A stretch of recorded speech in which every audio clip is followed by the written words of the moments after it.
नमस्कार दोस्तों, मैं हूं आपका अपना जाना पहचाना डॉक्टर अशोक कुमार, सेवानिवृत्त वैज्ञानिक, चौधरी चरण सिंह हरियाणा कृषि विश्वविद्यालय, हिसार हरियाणा एवं लुवास अर्थात Lala Lajpat Rai university of veterinary and animal sciences, Hisar Haryana. संस्थापक एवं संचालक भारतवर्ष की नंबर 1 मशरूम स्पॉन प्रयोगशाला, Sanovi mushroom lab and training centre, 1064 Gandhi Ashram, Narela, Delhi 110040। तो दोस्तों, जैसा कि आपको हमने बताया, 2 वीडियो पहले भी दे चुके हैं, 168 और 169। अब मैं इस वीडियो में आज का जो हमारा टॉपिक है वो टॉपिक है कि हमारे ग्रोथ प्रमोटर द्वारा आप अच्छी केसिंग तैयार करें और महंगे कॉर्पीट से छुटकारा पाएं, मतलब नारियल के छिलके से छुटकारा पाएं। हमारा वीडियो चैनल है @Dr. अशोक कुमार 7966 और फ़ोन नंबर है 9812019128। इसको वीडियो देखने से पहले मैं आपसे गुजारिश करूंगा कि आप अवश्य देखें मेरा वीडियो नंबर 168 और वीडियो नंबर 169। तो दोस्तों, आइए हम आपको बताएं। अब आप देख रहे होंगे कि ये धीरे धीरे ये कॉर्पीट यानी नारियल का छिलका आपके यहाँ केसिंग में किस तरह से इस्तेमाल होना शुरू करा। देखिए, दुनिया का, हमारे हिंदुस्तान का सबसे सस्ती जो केसिंग मटेरियल है वो है गोबर की खाद से केसिंग करना, और उसमें थोड़ी ही ये आपके जो मिट्टी है उसको मिला लेना, इसकी बाग की मिट्टी को, या ऐसी उसको कर लेना, या स्पेंट कंपोस्ट को मिला लेना। तो दोस्तों, अब मैं आपको एक ऐसा फार्मूला बता रहा हूं कि आप देख रहे होगे धीरे धीरे करके ये कॉर्पीट जो है ना, ये नारियल का छिलका, जो चक्की आती हैं, ये काफ़ी महंगी होती जा रही हैं और किसान के, हमारे मशरूम उत्पादक के पहुंच से दूर होती जा रही हैं। ये बहुत ज़्यादा महंगी हो रही। तो इसका लिए हमने ये सोचा कि कैसे इससे पीछा छुटाया जाए और इससे बढ़िया केसिंग तैयार की जाए। तो दोस्तों आइए, अगर आप हमारा ये ग्रोथ प्रमोटर इसका प्रयोग करके, अरे आप हमारे अनुसार इसकी केसिंग अपनी तैयार करते हो, तो मैं आपको बता दूं, गारंटी लेता हूं कि आप इससे बढ़िया केसिंग तैयार नहीं कर सकते और इससे जल्दी भी केसिंग तैयार नहीं कर सकते। आप आमतौर पर देखते होगे, जानते होगे कि गोबर की खाद अगर आपको केसिंग के रूप में तैयार करनी है तो वो कम से कम भी 2 से 3 साल पुरानी होनी चाहिए, या आप उसमें अच्छी तरह से अगर करो तो 1-1.5 साल आपका फिर भी लग जाता है। लेकिन दोस्तों, या मुझे ये कहने में कोई गुरेज नहीं हो रहा, और हमने करा के देखा है, कई जगह इसका एक्सपेरिमेंट कराया और हर जगह बहुत बढ़िया एक्सपेरिमेंट रहा, बड़ा सक्सेसफुल रहा, सफलता हमें इसमें मिली और हमने देखा कि बहुत अच्छी केसिंग तैयार होती है। और जो आमतौर से जो पट्ठा मारने की शिकायत होती है, पैनिंग करने की, यानी केसिंग मटेरियल आपका जम सा जाता है और उसमें वो गड़बड़ हो जाती है कि आप हल्का सा देखो भाई, यहाँ तक अगर इस तरह से मान लो वो मारोगे, आप बेड के ऊपर हाथ मारोगे तो दूर तक बेड हिलता है। तो इससे क्या है, ये पट्ठा क्यों मारता है, क्यों ये इतनी सख्त लेयर होती है? इसका कारण होता है ज्यादातर ये येलो मोल्ड या पीली फफूंदी रोग जो है, इसको दिखाओ भाई जरा। ये येलो मोल्ड और पीली फफूंदी रोग से इसमें ये पट्ठा मारता है। और कुछ हमारे जो अन्य विज्ञ वो थे लैब वाले और इसके विशेषज्ञ बने घूमते थे, उन्होंने क्या शुरू करा, उन्होंने ये तो शुरू करा नहीं कि भाई हमारे इसमें बीज में ये येलो मोल्ड आता है या येलो मोल्ड आपके फार्म को हो गया है तो इसके ऐसे पीछा छुटना है। तो उससे पीछा छुटवाने के चक्कर में उनके पास एक ही शिकायत जाती थी कि जी बिल्कुल एकदम जाम हो गया है और पानी नीचे नहीं पी रहा है। पानी जब नीचे नहीं पी रहा है तो वो पिनें वहाँ पे बहुत ज़्यादा बन जाती हैं और उसमें जो है आपकी बटन मशरूम नहीं बन पाती। तो ये पहचान है आपकी येलो मोल्ड की।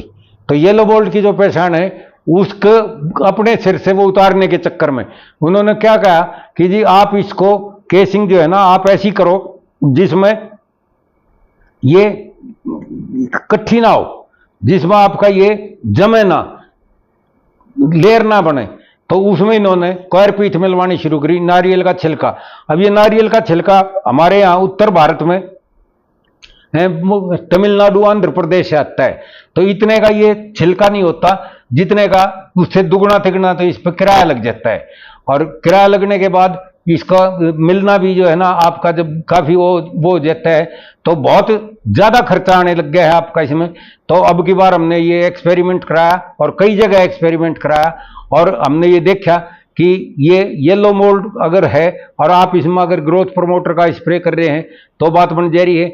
और अगर आप इसमें अब आमतौर पर क्या होता है कि जब आप केसिंग करते हो तो हमारी जो किताबें हैं पुरानी या पुराने आदमी जो हैं वो आपको ये कहेंगे कि भाई आपको इसको केसिंग को अच्छी तरह से स्टरलाइज करना चाहिए, अच्छी तरह से पास्चराइज करना चाहिए।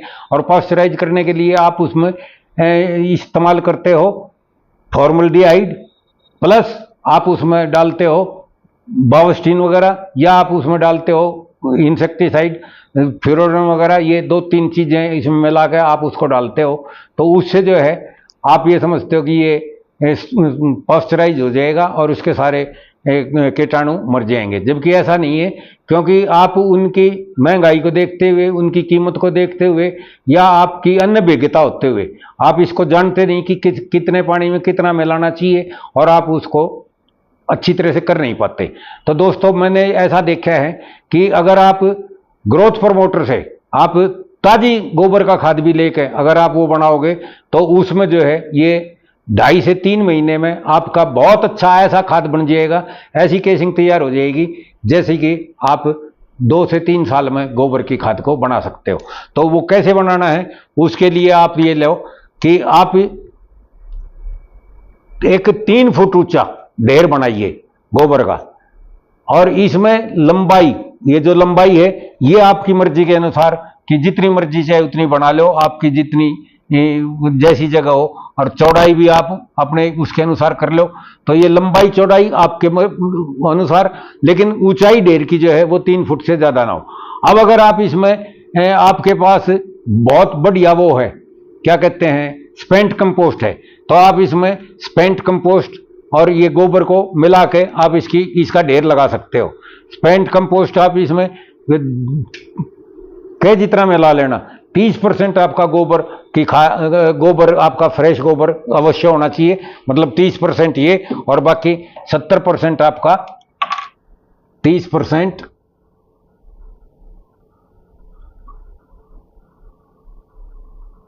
फ्रेश गोबर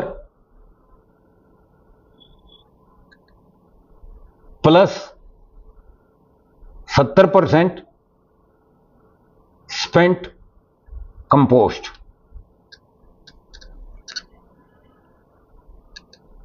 ये दोनों मिलाकर आपको इसका ढेर बनाना है। अब जब ढेर आप बना लोगे इसका तो अब आपको इसमें ये सुराख करके, जैसे बांस गाड़ने की मशीन नहीं होती जिसमें आप वो पेट्रोल वाली मशीन से वो करते हो सुराख करते हो, उससे सुराख कर लो या बोक्की से सुराख कर लो। ये सुराख आपके 11 इंच पर 10 इंच पे ये होने चाहिए, एक सुराख से दूसरे सुराख की दूरी, इतनी दूरी करके आप उसमें सुराख कर सकते हो। सुराख कर लो और सुराख करके जो आपका ग्रोथ प्रमोटर जो मैंने पिछले उसमें बताया था आपको 169 नंबर वीडियो में कि किस तरह से आपको मल्टीप्लाई करना है, उसको आप बाल्टी में भर के और या गिलास से या किसी जग से इनमें भरते चले जाओ। सुराखों में सब सुराखों में भरते चले गए और ऊपर से इसको थोड़ा बंद कर दो, कोई वो नहीं है। बस ये ध्यान रखना है कि नीचे थोड़ा सा 2-4-5-6 इंच रह जाना चाहिए ताकि ऊपर से लेकर नीचे तक ना निकल जाए। और ये जब इसमें वो हो जाएगा तो बढ़िया इसमें सब जगह ये जज्ब हो जाएगा। अब आप इसको 10 दिन के बाद आप इसके उसमें फिर इनके बीच बीच में सुराख कर सकते हो यहां पे।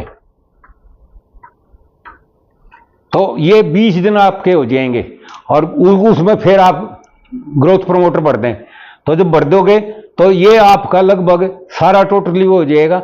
और आप देखोगे फिर इसको आप एक ध्यान रखना है कि जब आप इसको पलटी दें तो पलटी मारते समय आपको कस्सी से या फावड़े से पलटी मारनी है इस ढेर की। उस तरह से पलटी नहीं मारनी कि आप लगा दो उसमें या तो कल्टीवेटर चला दो या रोटावेटर चला दो या जेसीबी लगा दो।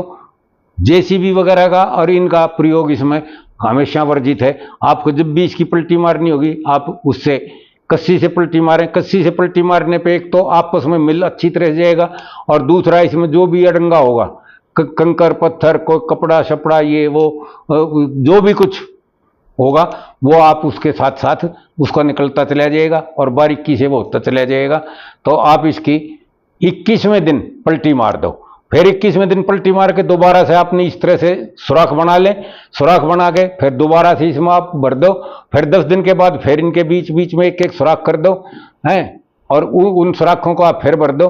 तो 20-21 दिन के बाद आप दोबारा से इसमें पलटी लगा लो, और फिर तीसरा वो करोगे। तो तीसरी बार जब करोगे, तीसरी बार फिर इसी तरह से करना है।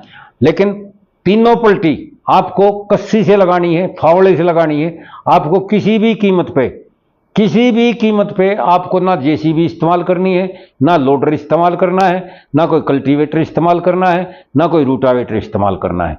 आपको जब भी इस्तेमाल करना है आपको कस्सी से और स्वयं इसकी मेहनत करनी है। और ये जहां ढेर आप बनाओगे वहां ढेर ऐसी जगह बनाना जहां पर आपका पानी का स्रोत आपके पास हो, और आप इसमें अगर मान लो गर्मी है या सूख रहे हैं तो ये ऊपर से सूखे ना, और इसमें ऊपर से आप हल्का हल्का जैसे शावर होता है फुहारा, उससे जो है आप इसको थोड़ा थोड़ा भिगो सकते हैं, और इसको भिगोते रहना है ताकि इसमें सूखापन ना आए और सूखे नहीं है, और हमेशा एक नमी युक्त केसिंग आपकी तैयार हो जाए। तो ये आप देखोगे कि 2.5 से 3 महीने में, मतलब 21-21 दिन पे 3 पलटाई या 20-20 दिन पे 3 पलटाई, 60 दिन की पलटाई पे है आपका ये पूरा का पूरा ऐसा खाद बन जाएगा।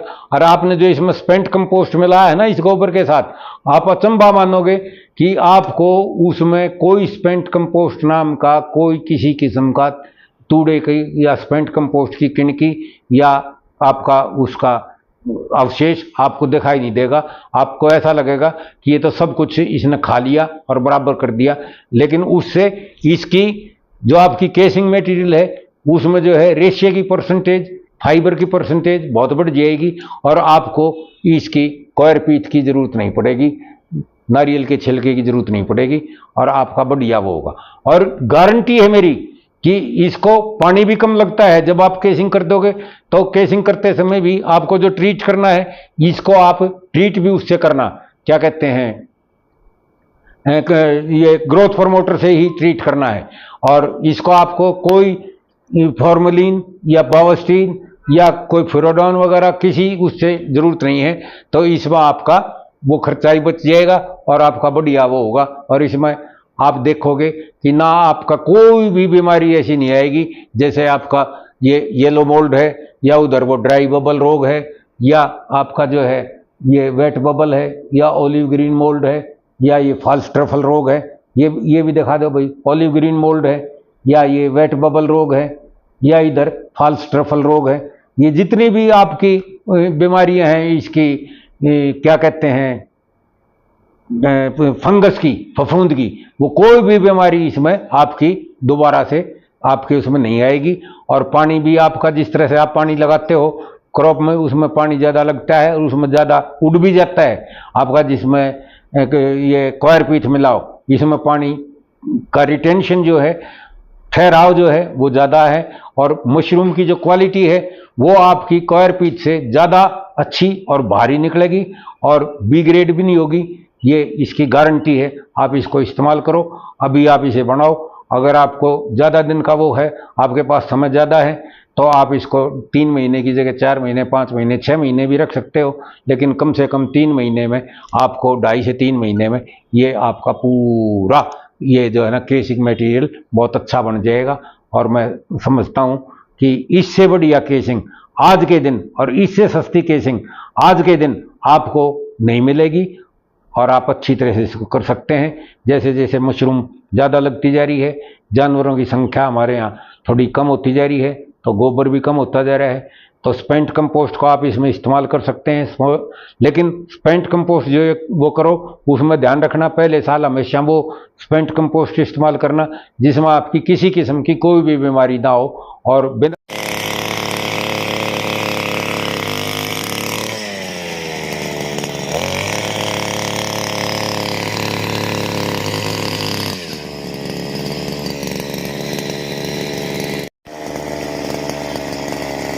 बस